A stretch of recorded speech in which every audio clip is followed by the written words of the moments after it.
Timu Lokada State House Anti-Corruption Unit Nesda daw Akacun Eswamak yare kotomno district loko kabiri maido Kanu kada bongonkin akirono limter daebe mam apoto kitolotro aswam snake kojokan minister ne yatakirono ka economic monitoring kotomno yapes loka president Beatrice Akelo Akori ngesda buko limok erionget loka State House Anti-Corruption Unit Kanu kada Akacun Eswamak yare lu Ludero chuntai, kesa moratos lidaro ko yata kirono ka Shoman, Richard Eliebu, kusori le Rai Senior Commercial Officer, David Eyamu.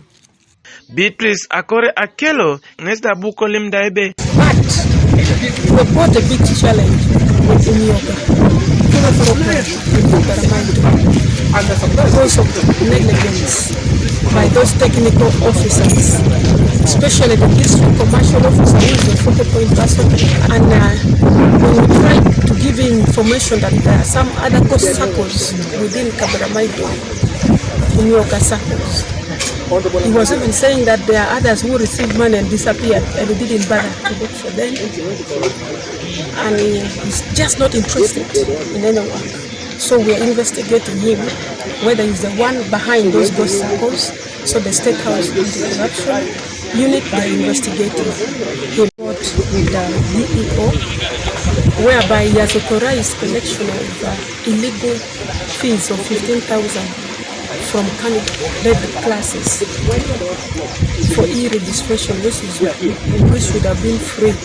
So this is extortion, which is also criminal. And State House Anti-Corruption Unit, they are also investigating the DEO, and the investigation will even go to those 8 teachers who are collecting those fees, illegal fees from our learners, from our candidate classes.